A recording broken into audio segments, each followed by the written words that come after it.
You are watching or listening to Purham and Associates. For more information, go to www.rpurham.com.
Hey, good day to you all. Happy Motivated Monday. It's me, your boy from another mother, Randy Purham. Hey, I hope y'all had a great weekend and y'all stayed out of trouble and didn't bomb any Teslas and all that good stuff. Yeah, I'm still on that. Anyways, hey, we got a very special guest with us today. None other than Brian Reisinger. Uh, he was on before, and we had a great time. But he is the author of Land Rich, Cash Poor: My Family's Hope and the Untold History of the Disappearing American Farmer. He is the excuse me. He grew up in on a family farm in Sauk County, Wisconsin, and lives to tell the hidden stories of rural America. A columnist and consultant, Reisinger worked with his father from the time he could walk before entering the worlds of business, journalism, and public policy. He has been published in USA Today, Newsweek, Yahoo News, the Milwaukee Journal, Sentinel, USA Today Network, PBS Wisconsin, Public Radio's Wisconsin Life, the Daily Yonder, Real Clear Politics, The Hill, the Wisconsin State Journal, the Cap Times, Saving Country Music, and many other news, policy, outdoor, and cultural publications. Reisinger's writings has won awards from the National Society of Newspaper Columnists, first place in the Seven Hills Literary Contest, a Solus Award, and more. He lives with his wife and daughter and serves as president and chief content officer of Midwestern plant-based platform communications, splitting time between the small towns in Northern California and the family farm in southern Wisconsin. Land Rich, Cash Poor is his first book. Ladies and gentlemen, welcome back, Mr. Brian Reisinger. Thanks so much, Randy. It's good to be with you. Thanks for having me. Absolutely. Welcome back. Welcome back. Tell us, what have you been up to the last, I would say it was like 6 months when last time you was on. So what's Yeah, going that's on? right. We've been traveling the country talking with farm families all across America, and it's been an incredible experience. You see all the resilience, the kind of resilience that I experience, of course, in my family and with the stories that we tell in the book, but so much more. And there have been so many good conversations about what we need to do to put our family farms first in this country. Mm-hmm. And so it's been an incredibly gratifying experience going from Wisconsin, where I'm from, out to California and everywhere in between, getting a chance to talk about these issues with people. That's good. Good deal. Yeah, I got to ask you, with the fluctuations of the tariffs talks, the markets going up and down because of the tariff talks and all of the things that's been going on with that. How has the farming industry, and particularly your business, been affected, or has it helped or hurt? Talk to us about that. Yeah, farmers are caught between cross-cutting winds here, and the first one is that farmers know they've been getting hurt by unfair trade for decades. Farmers have been getting screwed in global trade for a very long time, and so getting tough, including at times using tariffs, is something that they understand, and they view that as sort of a short-term pain for a long-term gain situation if we can strike better deals for the American farmer and the American worker. Now, on the other hand, it is true, and you'll hear agriculture groups talk about this, that if, let's say, negotiations spin out of control and we have all these long-running trade disputes where other countries are putting tariffs on American goods, well, that makes it harder for farmers to sell their goods abroad, and many farms have to be able to sell food locally here, but also sell crops abroad to be able to make it. And so they're kind of caught between those two things. Now, where we're at now, and what I think what a lot of farmers hope will happen, is that the discussions that are going on, say with the UK, the discussions that are even going on with China, which has been a bad trading partner for a long time, messing with the farmer for a long time, but seems to be wanting to come to the table.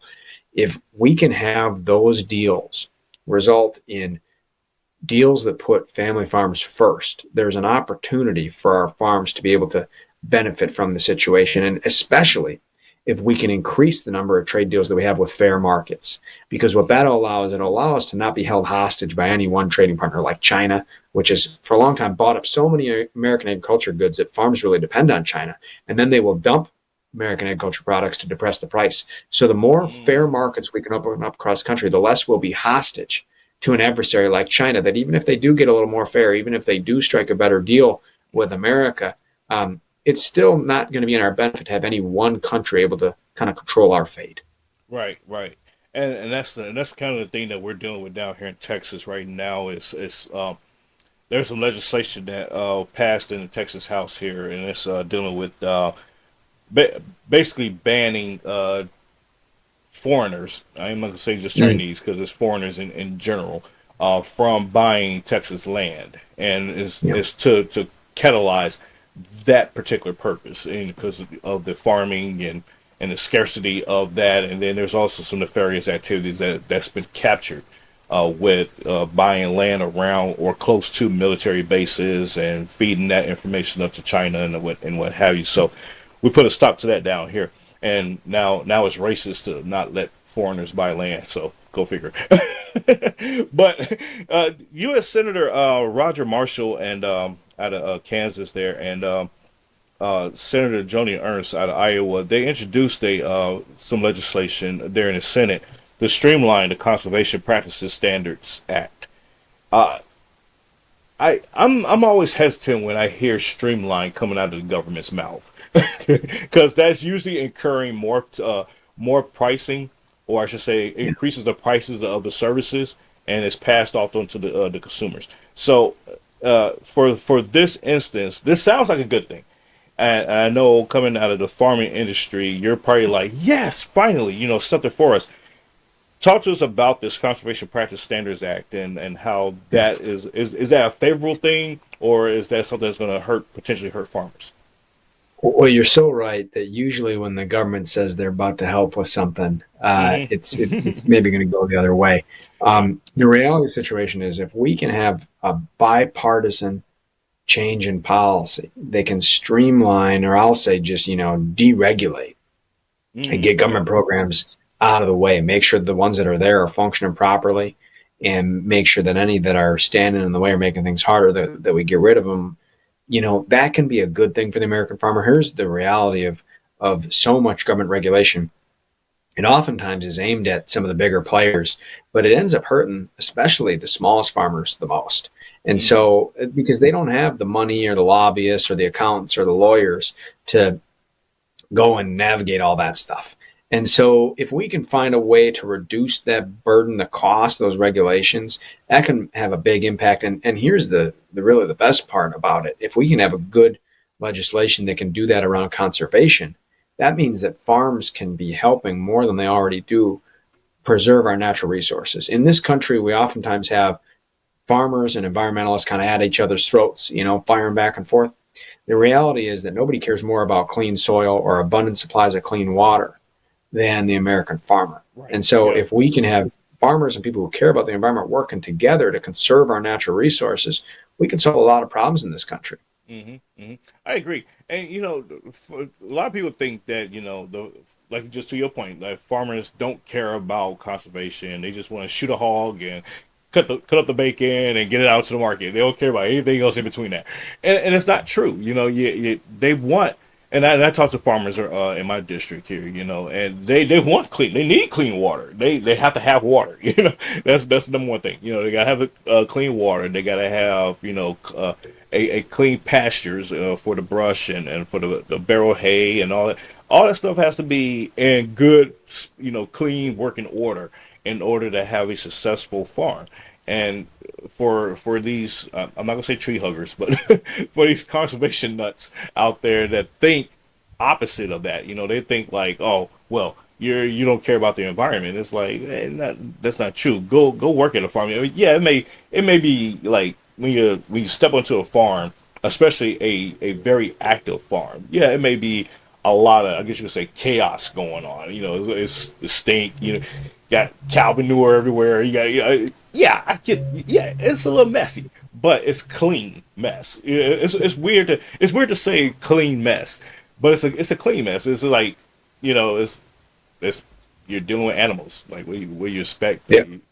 So it's a weird dichotomy, I guess. But talk to us about dealing with conservation activists that are in opposition to farming, because that is a strange world to deal with, because they tend to not understand, because they're not farmers themselves. They're just activists just to be activists because it pays. Yeah.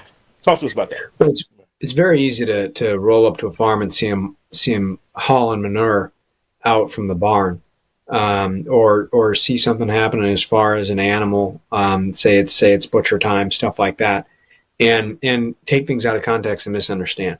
Yeah. The reality is that most of the farms in this country are small family farms, the kind that are doing that work themselves, and they're using their manure to fertilize their fields, which is good natural fertilizer, as long as it is not overdone. It doesn't have to affect groundwater and other things. It's just something that can naturally improve the fields. And, with the animals, it's a circle of life. I mean, I grew up as a farm kid working with my dad. We loved our animals, and it was a chance to learn about the circle of life, to see my dad help deliver a calf when a cow was having a hard time in labor. And then when that cow, got older and was able to produce milk, and then when that cow got old enough, or if they got sick and something happened and they needed to be sent to the slaughterhouse, we understood that, we love those animals and they serve a purpose. Yeah. And I think that people need to spend more time trying to understand what's going on farms on the ground, because so many of our farms, again, farms of all sizes are facing these challenges, but especially the small farms, there aren't a whole lot of them left. We've lost 70% of our farms in this country. We got nearly 2 million left. Most of them are family operations. And so when we've got regulations or litigation or other things that are attacking our farms, it makes it harder for them to make it. It can cost them money to deal with those issues. And you're really impacting the small family farms the most, because, again, they don't have the money to absorb that kind of issue, Right, right. And you're absolutely right about that. And you people in the urban life like myself, you know, I'm not gonna say I take it for granted, because I don't, because I understand, the scales of economy there with all that. But the others, they tend to take it for granted that because egg prices went down, they think that's some kind of policy wonking that happened. They don't realize that it was because there was some kind of negotiations or slashing of regulations to allow, those small family farms to produce more eggs, more chickens, to create more eggs, and without the headaches of, oh, you gotta make sure they have these type of shots, and, oh, by the way, you gotta slaughter them because the bird flu is coming. And it's like, it's coming, it's not here, they're not infected yet. Yeah, but just in case, you gotta go ahead and kill them anyways, which happened in December, by the way, folks that are wondering why the egg prices were so high. Anyways, so they don't understand, how all that works. All they see is they go to the grocery store and they look up and they see $4.99 for eggs, and they're like, "Oh wow, it went down $2. Okay, cool." But they don't understand the backstory. They don't understand that folks like yourself and the other small farm families, how what they went through to get those eggs down to $4.99 from $8.99. They don't understand that. So give us a little bit of I guess you could say some insight as to how that works, that little process there. Yeah. Well, when food prices are high, the big thing to remember is that farmers aren't making more money. Farmers are facing the same kind of crunch that consumers are. When food prices are high, other costs are high. So their seed, their feed, their fertilizer, the energy that it takes to be able to grow our food, all that stuff is higher. And so the farmer is facing the same kind of crunch that the American family is. And on top of that, the money that they make, if there is more money to take home, it's often split up between all kinds of companies that exist between the farm gate and the dinner table, buying and selling our food to get it to the American Mm-hmm. consumer. And so, in most cases, when the food prices are higher, a farmer isn't making any more money. But the reality is that if we continue to wipe out farms like we have been, it is going to have an impact on food prices in a bigger way. And here's how it already has to a degree. You talk about bird flu, you talk about COVID. In those times, we saw food prices much higher, in part because our food supply chain was getting disrupted. And the fewer Mm. farms that we have, that means that there's less ways for the food to get from the farm gate to the dinner table.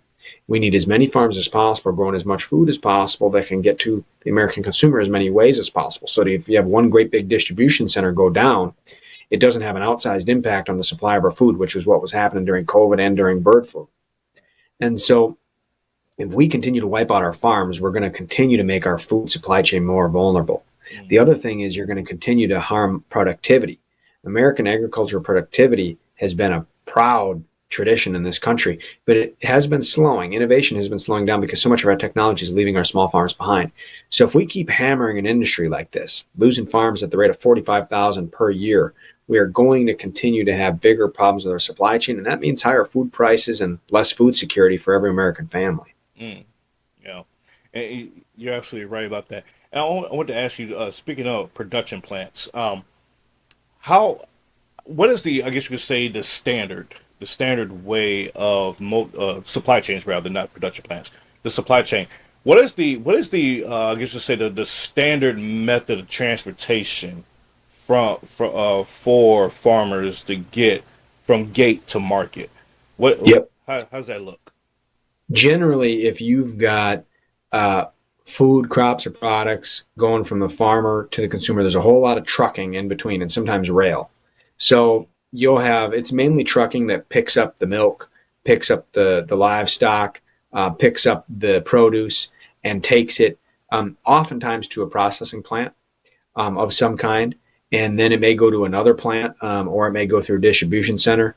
And then it will go through distributors and then it'll get to the grocery store or the restaurant. That's the way that our large supply chain works. And it's got a whole lot of hardworking people in it. And it's a modern miracle delivering every type of food, any part of the country, any time of year. But it also is vulnerable to the kind of things we're talking about, where one big distribution center goes down, all of a sudden you don't have food available. Yeah.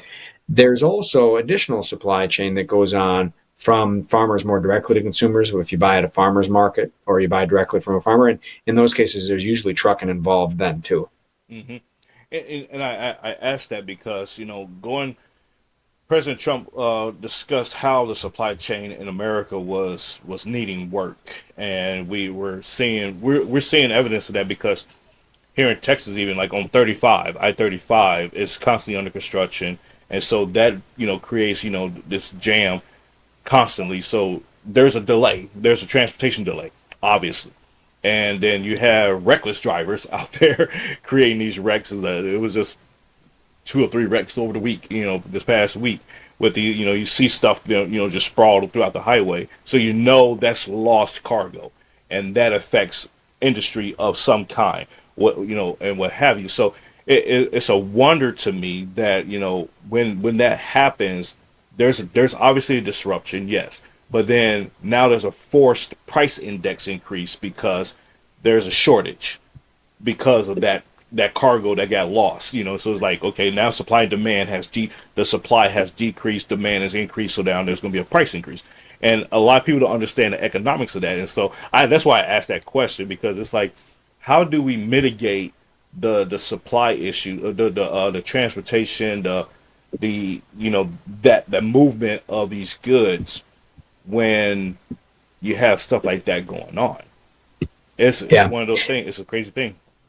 it is really a crazy thing. You're keying in on a really important issue, and the best thing that we can do to deal with that is to have an economy, have a situation where our family farms can thrive. Because the more family farms that we have able to thrive, the more we have the ability for those farms to be supplying our food. And some of them are going to sell and are able to sell on the global and national commodity chain. And we need some folks to do that. There's some food that needs to be grown in that way and distributed in that way.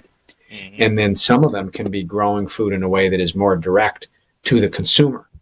And we need to have all of those things. That's the issue with our supply chain. It's not that anybody's good or bad at getting food from one place to another. It's that we don't have enough paths for our food to get from the farm gate to the dinner table. So if Exactly. we've got more farms of more sizes and more types supplying more types of food, number one, it creates more entrepreneurial opportunity for our farms if there's demand for that food. And Hmm. number two, it creates more choices for consumers and it creates more resiliency and stability to our food supply chain. Yeah. Yeah. I wouldn't be surprised, if, after this conversation, we started seeing like a small farm just pop up in the middle of Chicago. It's like you walking past Sears Tower or the Willis Tower for those that are offended, whatever. Sears Tower in Louisville. But, you just see a farm right there. You just like, okay, that's out of place, but all right, whatever. I wouldn't be surprised because now we need to bring awareness that there is this issue, and it wouldn't be no wonder that people are starting to they live in an apartment complex, but they have a balcony and they have little chickens running around, laying eggs, and it's Yep. like I actually seen that. That's why I brought that up.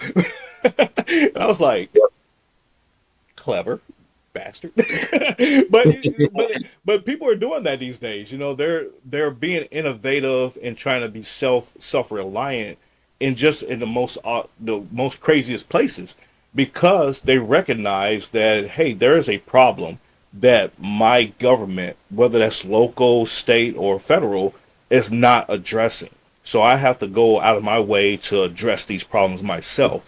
And to your point, supply chain disruptions, getting an evaporation of farms, small farms, and what have you. So it's creating this constraint on the economy, the food side of things, the availability, and that brings me to talk about your book real quick here, Land Rich Cash Poor. To, get us jump into that for us real quick, and what's that about? Yeah, absolutely.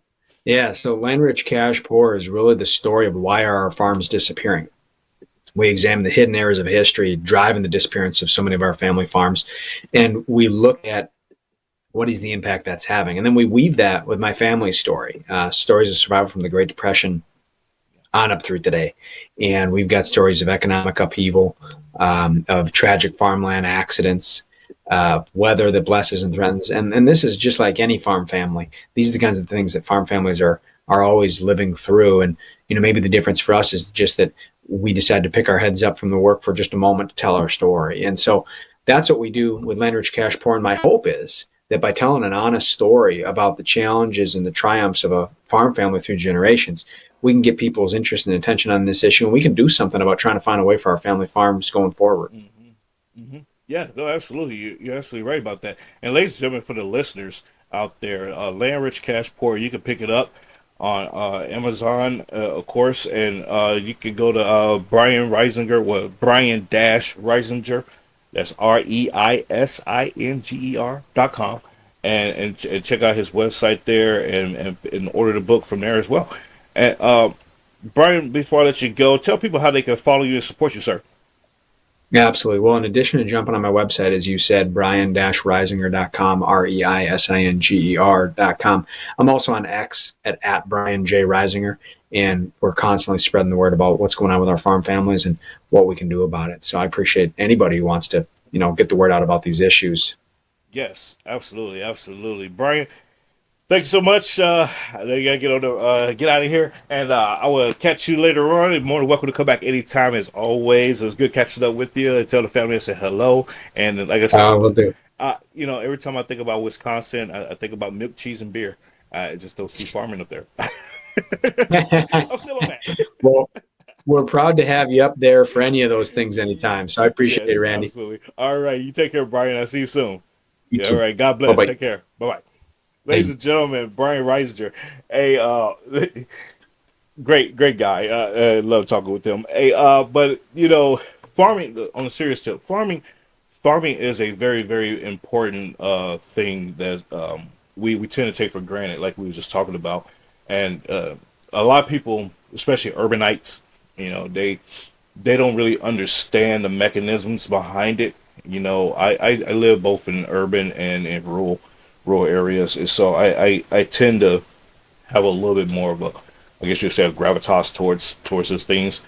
But you tend, but just walking, say Walmart, HEB, Costco, Sam's, whatever, you see mass supply, if you will, of chicken, fruit, vegetables, meats, and stuff like that. You just take for granted that it just comes out of thin air, in a sense. I have heard some people say like, "Oh, it's just mass produced. It just gets here. You know, it comes from the store. The manager orders it, and it just shows up. You know, it's like, no, that's not how that works. There's blood, sweat, and tears, quite literally, that goes into getting this stuff grown, produced. There's planning factors, uh, all kinds of things. That goes into just getting in the hope of getting that batch of fruit or those vegetables or even that pack of meat to that store. And you just got to think about the grand scale of the operations here. That's just one store. Think about the chain of stores. Think about all those different stores. You're saying, "Oh, the price suck at this store. I'm gonna go to this store and see what the prices are like at this one." Be thankful you got that luxury to do that. It's crazy that we can do that. When you really think about it, folks. And so just think about back in the heyday. Back in like in the early 1900s, or even during the Great Depression, or even back in the 1800s or the 1700s, when such luxury, such convenience didn't exist. It was like you went to that mom and pop shop, and that was it. And God forbid they were closed because they were sick or they died, and there was nothing that there was no food in that town or in that city or in that block or whatever the case was. God forbid, it's just like, oh my God, it's pandemonium. Okay, and so think about how we've grown from that, and the population, density isn't that much different. Okay, yeah, there's more people, of course, nowadays, but back then it wasn't that much of a difference when you look at like square mileage of people to ratio of availability of food and stuff like that. So it's just interesting. They ate smaller portions. They had to. We just sit here and eat a 16-ounce ribeye and a whole potato in one sitting and think nothing of it. Back then, a 16 ounce, that was the whole week. They cut that joke up into quarters, and that was it. And then they cut that potato up into quarters, and that was your meal for the whole week, type of thing. And this is like no kidding. Eggs, forget about it. That was a luxury item. You get a carton of eggs. That carton of eggs will last you the whole month. Not the week. Type of thing. So we have to like really put into perspective like where we came from to where we are today, and how we can very easily, if the supply chain issues, if production issues are not addressed, how we could be in an instance thrown back into to that era. And I'm a 240-pound guy, 6 feet tall, 240. I eat. Folks, y'all see my videos and my pictures and stuff like that. Y'all know I put away some food. And if I had to digress or regress on my eating habits, it would be a bad day for a lot of people because I'd be hangry. So just something to think about, and something that we as a local populace of people, something we have to like constantly monitor and address with our local officials, our city officials, our state officials, our national officials. That, hey, what's going on with the supply chain? Why are the prices so high right now? What's up? What's the deal? What's the issue? Like, how can we help? Type of thing. Do I need to pop my trunk and and run some steaks down to down the street or something? Like, let me know.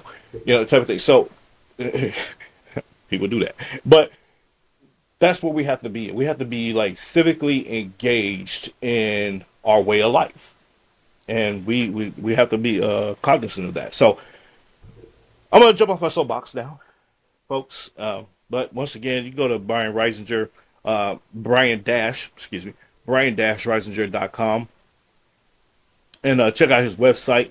It's right here in the link below, Brian-Reisinger.com. Check out his website and pick up his book, Land Rich Cash Poor. Excuse me, Land Rich Cash Poor, and get an idea, a different perspective as to what what's going on in the farming industry there. And if you're in an area where there's farms by you, set up a time to go talk to those farmers. I'm not saying do not, ladies, hey, listen, do not just drive up onto somebody's farm and be like, hey, just come to check out, see what you got going on. You get your ass shot. Okay, you set up a time, find a way to communicate ahead of time, set up a appointment or what have you. Just say, hey, I'm interested in learning about what you're doing, and what's going on with your farm, and perhaps maybe I can help, or get some help for you, whatever. Because sometimes farmers just don't know that they can reach out, or where that there's somebody that's close by that has the resources to help them out. They have their silo of people and their friends and whatnot, and that's what they stick to, and not realizing that, hey, there's somebody that was down the street that was willing to help as well. So reach out to them and see, hey, I'm interested. Hey, you're trying to get this stuff to the local market. Hey, I can help you out with that. Let me call such and such up, and help them out. So and see the fruits of your labor. There you go, folks. All right, I'm gonna shut up. I'll holler at you on Friday. God willing, God bless. Y'all be safe out there, and talk to you soon. Take care. Ladies and gentlemen, thanks for tuning in today. Please be sure to follow, like, subscribe, and share, and go to rpurham.com for more information. See you all soon. Take care. God bless.